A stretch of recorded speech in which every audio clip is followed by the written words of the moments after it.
औज़ुबिल्लाहि मिनश्शैतानिर्रजीम बिस्मिल्लाहिर्रहमानिर्रहीम अस्सलामु अलैकुम रहमतुल्लाहि व बरकातुहू। आयत नंबर सूरह नाम है मेरे सामने और आयत नंबर 120 पारा नंबर 8 और रुकू नंबर 1 है मेरे सामने।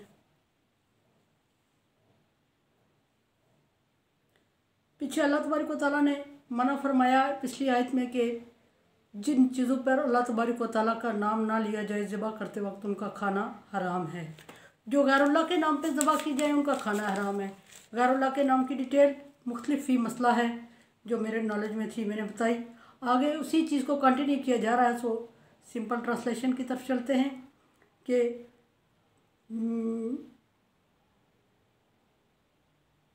रिवाइज नहीं है मेरा, अगली आयत भी इसी पे चल रही है। सो उसको कंटिन्यू रखते हुए मैं बोल रही हूँ। वज़रूर ज़ाहिर अल-इस्म वल बातिनहु, और मुसलमानों को मोमिनों को ख़िताब करते हुए अल्लाह तबारक व तआला ने फरमाया, जमा का सिगा बोल के तमाम मोमिनों को ख़िताब है जी, कि जो गुनाह ज़ाहिर हैं और जो गुनाह पोशीदा हैं उन दोनों सूरतों में बचो। तन्हाई में गुनाह से बचो और पब्लिक में भी गुनाह से बचो। और जो अपनी ज़ात से रिलेटेड है गुनाह उनको भी छोड़ दो, और जो हक़ुक़ुल इबाद से है रिलेटेड है उनको भी छोड़ दो, और जो हक़ुक़ुल्लाह से रिलेटेड है उनको भी छोड़ दो। ये गुनाह को छोड़ने का हुक्म दिया गया है। और उस गुनाह में यहाँ शिर्क का जिक्र हो रहा है, यहाँ गैरुल्लाह के नाम पे ज़बीहा का जिक्र हो रहा है। तो ये इससे रिलेटेड बात चलेगी। तो बात यह है कि अगर अल्लाह तबारक व तआला के नाम के अलावा किसी और के नाम पे ज़बह किया गया है या हराम खाने का, तो छुपा के भी ना खाओ। अगर तुम छुपा के या पोशीदा तौर पे ये खाना शुरू कर दोगे और ये कहोगे कि किसी को क्या पता चलेगा मैंने 2 लुक़मे खा लिए, तो पहली बात यह है कि जिसने तो आप लोगों को आपको मना किया है कि गैरुल्लाह के नाम पे ना खाओ, उसको तो पता चलेगा, क्योंकि वो तो ज़ाहिर और पोशीदा चीज़ों को जानता है और दिलों के भेद जानता है।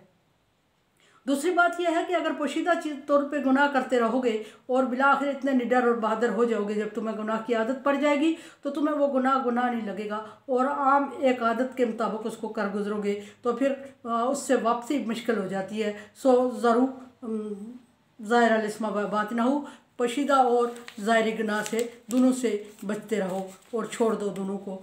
एक हदीस में यह है कि हुक्म दिया गया है कि अपने गुनाहों को छुपा देना भी नेकी है। यानी कि अगर इसका क्या मतलब है कि एक बंदा गुनाह कर रहा है और उसको छुपा देना नेकी है, मतलब यह है कि अगर अपने गुनाहों को खुलेआम डिस्कस करोगे, तुम महफिल में बात करोगे, लोगों से करोगे, तो उसमें से कुछ % लोग आपसे मुतासर हैं जो, और वो सरेआम करने लगेंगे। लोगों में गुनाह की तहरीक पैदा होगी और लोग गुनाह को गुनाह नहीं समझेंगे, पोशीदा और छुपा के नहीं करेंगे, बल्कि इसी तरह सरेआम करने लगेंगे और एग्जाम्पल कोट करेंगे कि हमारे फलां बंदा कर रहा है, तो आया उसको अल्लाह तबारक व तआला का डर नहीं है जो हमें होगा।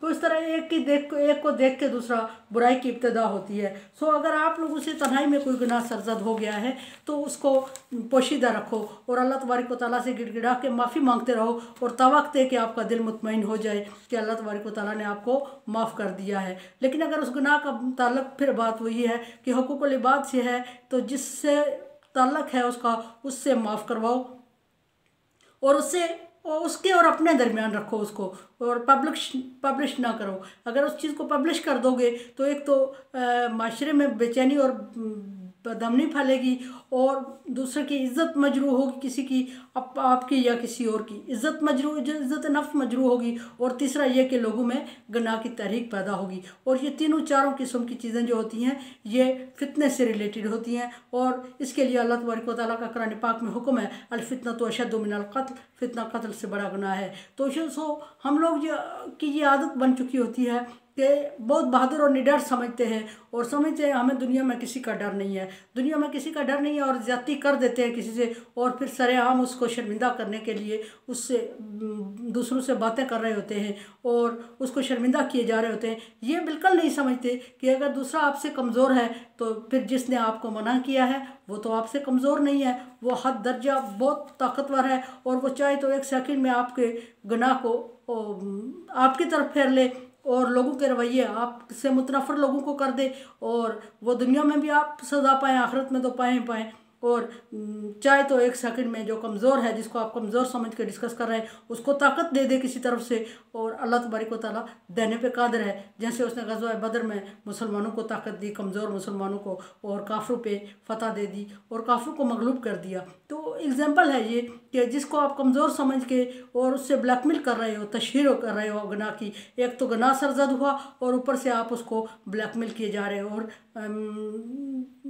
डरा धमका के और उसको गुनाह में मुलव्वस किए जा रहे हो। तो ऐसी चीज़ों से बचने का हुक्म दिया गया। और किसी गुनाह को कर देना ही बहुत बड़ा बदबख्ती है, और फिर उसको पब्लिश करना उससे बड़ी बदबख्ती है कि उससे कहीं लोग गुनाह के मर्तकिब होते हैं, कहीं लोगों में हौसला अफजाई होती है, कहीं लोगों की तहरीक पैदा होती है, और फिर आप मुजरम होते हैं उन सारे के करने के, और फिर दूसरे की इज़्ज़त नफ्स मजरू होती है, फिर माशरे में अफरा तफरी और बेचैनी फैलती है। फरमाया कि इन्नल्लज़ीना यक्सिबूना इस्मा सयुजज़ौना बिमा कानू यफ्तरून, जिन लोगों ने गुनाह किया, जिनसे गुनाह सरजद हुआ, एक तो होता है गुनाह सरजद हो गया और उसके लिए अल्लाह तबारक व तआला से रो धो के माफ़ी मांगे, और अगर उस गुनाह का ताल्लुक हुकूकुल इबाद से है तो उस बंदे से माफ़ करवाए। एक होता है अलानिया गुनाह करना और निडर और बहादुर हो जाना, बागी हो जाना और गुनाह करना। दोनों सूरतों में, पहली फरसत में फिर भी इंसान शर्मिंदा हो, कमज़ोर पड़े और अल्लाह तबारक व तआला की तरफ रुजू करे, और जिस बंदे से ज़्यादती हुई है उससे भी माफ़ी मांगे।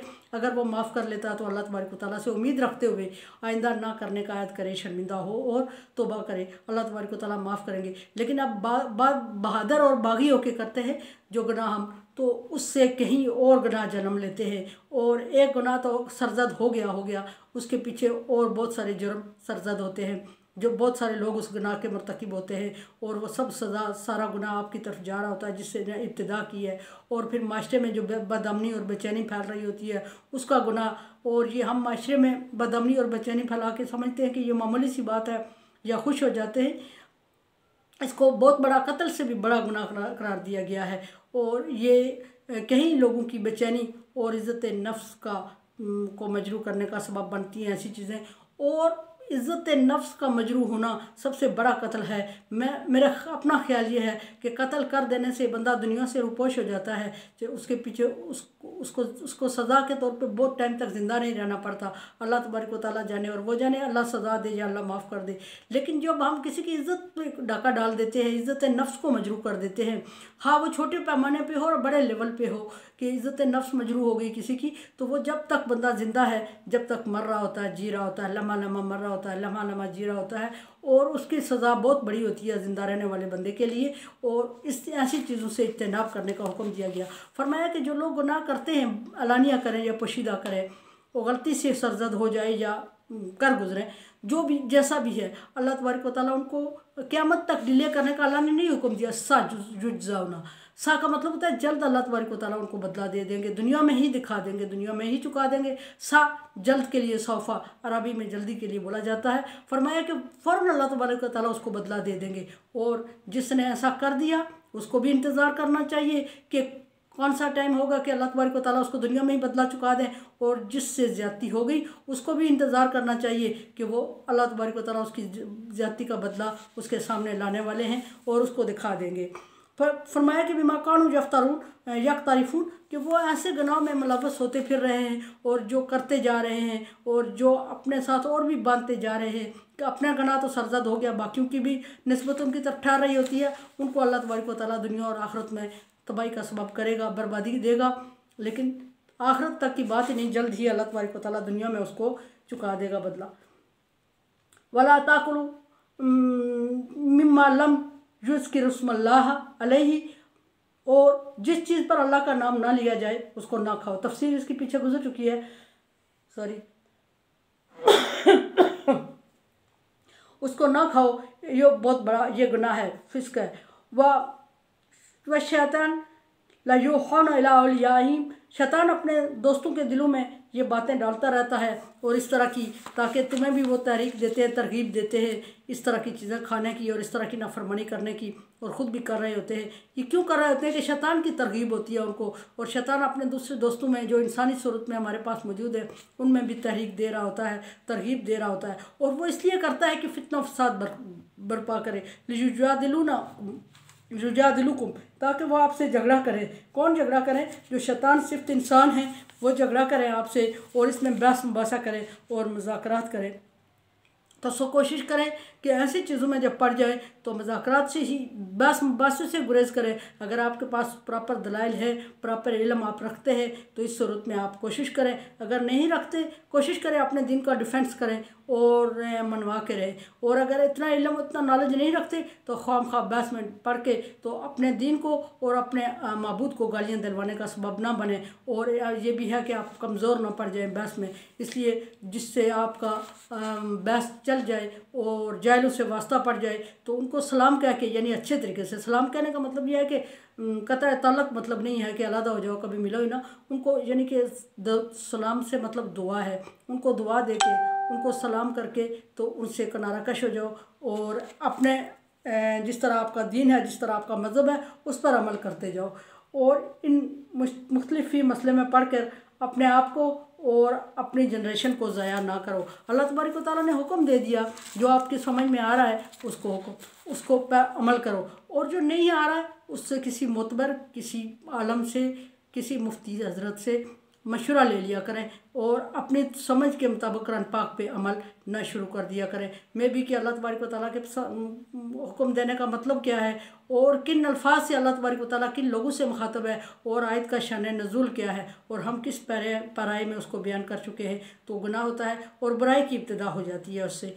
और कोशिश करें कि कुरान को अपनी ज़बान में समझने की कोशिश करें और इसको दीन का, इसको दुनिया का, इसको ज़िंदगी का हिस्सा बना लें, लाजमी जुज़ बना लें। जिस तरह के आप अपने बच्चों को तालीम देना, दुनियावी तालीम देना लाजमी जुज़ बनाते हैं और समझते हैं कि अगर दुनियावी तालीम नहीं होगी तो हमारा बच्चा दुनिया में नाकाम रहेगा, इसी तरह ये भी समझने की कोशिश करें कि अगर दीनी तालीम नहीं होगी, मजहबी तालीम नहीं होगी तो न सिर्फ दुनिया में नाकाम होगा आपका बच्चा या आप लोग नाकाम हैं, बल्कि आखिरत में भी नाकाम हैं। तो दुनियावी तालीम के ना होने से बंदा एक तरफ से गुमराह होता है, एक तरफ से जाता है, एक तरफ का नुकसान करता है। और जो मजहबी तालीम है उसके प्रॉपर ना होने से बंदा दीन और दुनिया दोनों को ज़ाया कर देता है। अब समझने की बात है कि हम एक चीज़ को बचाने के लिए तो इतनी तगोदो करते हैं, करोड़ों अरबों रुपया खर्च करते हैं, बच्चों को बाहर यूनिवर्सिटीज़ में भेजते हैं दूसरे ममालिक में, और जब दोनों तरफ की बर्बादी है उस तरफ हमारा ख्याल ही नहीं है। ये बदबख्ती की बात है, ये सोचने और समझने की बात है।